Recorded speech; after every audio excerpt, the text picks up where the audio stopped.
Catholic Catechism, in page 516, boy, this is the ultimate. It says the veneration of icons, that's idols now, that's graven images, were introduced by the Son of God himself. It says the Son of God introduced a new economy of images. That's double talk, to say that you can worship images, graven images. And the Son of God himself introduced these. That's their claim. On page 517 of this New Catholic Catechism, they say the Christian veneration of images is not contrary to the first commandment. The first commandment says, thou shalt have no other gods before me.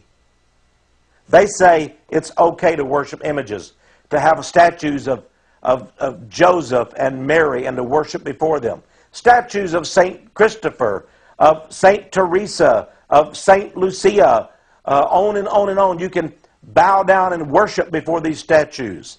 And that is not contrary, they say, to the worship of God. But, oh, it is, my friends.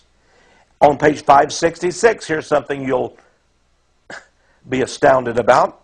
This Catholic Catechism teaches on page 566 that homosexuality is something you're born with. It says homosexual men and women do not choose their homosexual condition. They can't help it. They're born like that. Friends, this is not even good science. It goes on to say that these persons must be accepted with respect. I don't respect the grievous sin of homosexuality. No, I refuse. But they say we're to respect the homosexual. Unbelievable, my friends. And then finally, these are just a few things now. On pages 642 and 643, talks about that it is good to make supplication and praises to the mother of Jesus. Supplications. Pray to her. Ask her for things. This, my friends, is the new Catholic Catechism. This is what Catholics are taught in their version of Sunday school. What to believe. Now, friends, I don't care what Jack Van Impe says. I don't care what Paul Crouch, Billy Graham. Here's a picture of Billy Graham receiving his honorary doctorate from Belmont College, a Catholic school.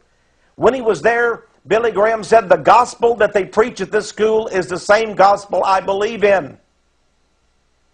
No, it's not the same gospel I believe in, and I have just proved it to you by reference to their own so-called tradition's holy book that they add to the Bible. Add to. Does not the Bible say in the Revelation that if you add or subtract anything at all, God will bring upon you all of the plagues of the book of Revelation? Now, let's look at some of other things about the Catholic Church I want you to understand. Here's a picture of the Pope. Isn't it interesting how he dresses up in this strange fish's hat that comes all the way from Dagon, the fish god worship way back in the time of the Philistines in the Old Testament? Isn't it interesting that he still shows Jesus still on the cross, still suffering, even though Jesus, my friends, is no longer on that cross? And take a look, my friends, at this strange symbol around the neck of the Pope. Made of gold. Is that not a dragon with fire coming out of its mouth? A golden dragon at the bottom? And is that not supposedly the Son of God coming out of the sun God? This is the worship of the sun God. This is the worship of the dragon. The book of Revelation calls Satan, that old serpent, the dragon. And the Pope has him around his very neck in this picture. One of the most shameful things about the Catholic Church, of course, has been the sexual fornication of their priest. Many of the priests and many of the nuns are lesbians and homosexuals. But even worse, the male priest, the homosexuals, are pedophiles. Did you know that many of the Catholics themselves are now admitting, I can show you books written by Catholic scholars, that say over 50%, some say 80% of all priests in America, all Catholic priests, up to 80% are homosexuals. This is incredible. This particular cardinal, Mr. Law of the Boston Diocese, was forced to leave his post, forced to resign, was recalled to Rome after so many hundreds of children were molested by priests in his diocese, and he covered it all up. And they continue to cover it up to this day. Here's an interesting article from down in Mexico. It talks about the police. On a certain day, they bring statues with them to work. It'll bring them good luck. It'll help them do their jobs better. Statues of saints. You don't believe they worship saints? Here they are carrying these statues around with them. But if you read this article closely, it says cops and robbers both turn to St. Jude. One of the policemen says, I have all sorts of friends who are criminals, and they pray to St. Jude. The drug addicts say when they pray to him, they always have plenty of drugs. And the robbers say they rarely get caught. Isn't that amazing? The robbers, the crooks, say that St. Jude helps them to be better criminals. Incredible. Here's a man named Dr. Peter Kreeft I'd like to introduce you to. He's well thought of in Catholic circles. He's a professor, high-level professor at Boston University. That's, by the way, where Senator John Kerry graduated from with his law degree. This is a Catholic Jesuit, the Order of the Jesuits, a secret order of the Catholic Church. That's what Boston University is. And Dr. Peter Kreeft is one of the professors of religion there. Now, Dr. Kreeft said some things recently in a book called Ecumenical Jihad. Ecumenical Jihad. I want you to know about. Let me give you some quotes. First of all, he says that Martin Luther, the founder of the Protestant movement, is a heretic. So we see right away what Peter Kreeft believes in. Second, he says, and listen to this, Confucius, Buddha, Muhammad are all in heaven.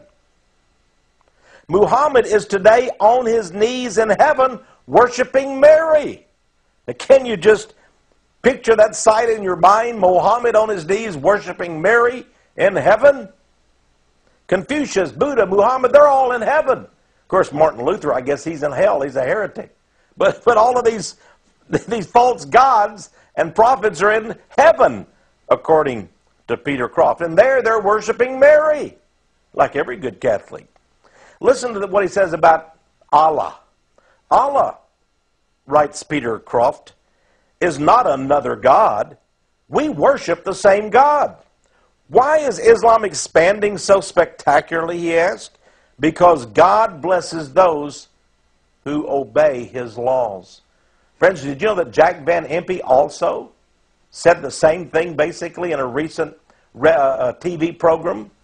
That he suggested that Islam, the Quran, is the Word of God. And finally, listen to what he says here. This is Dr. Peter Kreeft, one of their top theologians in the Catholic Church. It shows you what Catholics believe. He says, quote, Catholicism agrees with paganism more than with Protestantism. Friends, if you're a Catholic, you're closer to paganism and witchcraft than you are with Protestantism, evidently. Then he says Catholicism is more like African religion. Catholics believe pagans are right and Protestants are wrong. Well, let's take a look. I have some pictures here of African tribalism. You tell me whether you think that you prefer this African tribalism and this voodoo over Protestantism. And by the way, when we get to this last picture, it's a picture of two chickens with their heads cut off. Of course, in different religions, Santeria, voodoo, even the Rastafarian religions in some segments of it, and certainly in African tribal religion, they believe in animal sacrifice. And they will take the blood and do horrible